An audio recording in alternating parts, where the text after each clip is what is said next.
The rising cost of living in Nigeria has led to growing discontent among the public. But President Bola Tinubu told the country in his televised address that his administration was addressing the problem that has worsened since his government removed fuel subsidy. I understand the hardship you face. I wish there were other ways, but there is not. If there were, I would have taken that route, as I came here to help, not to hurt the people and the nation that I love so dearly.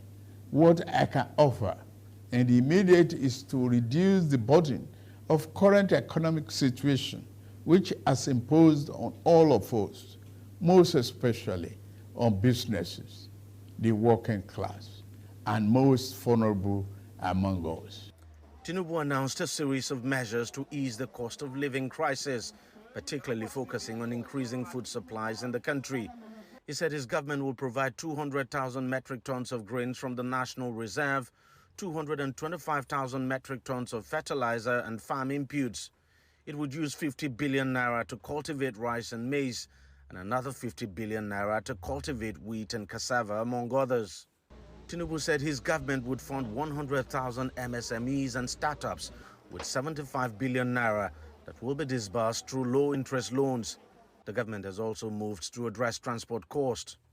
Part of our program is to roll out buses across state and local government for mass transit at a much more affordable rate.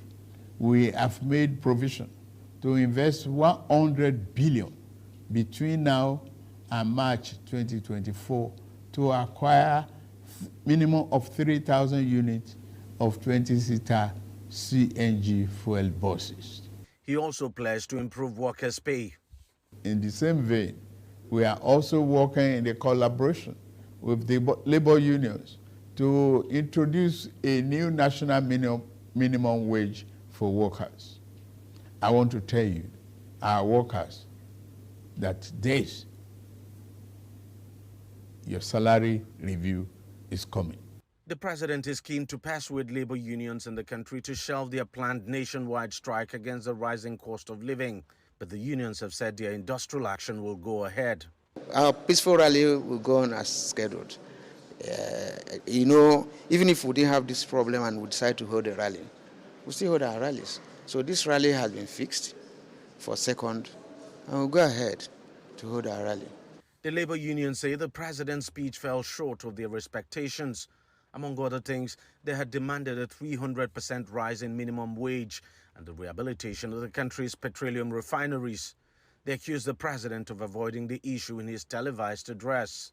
As it stands, the country will be hit by a nationwide strike by Wednesday, unless the unions change their mind, as they are still locked in negotiations with the government.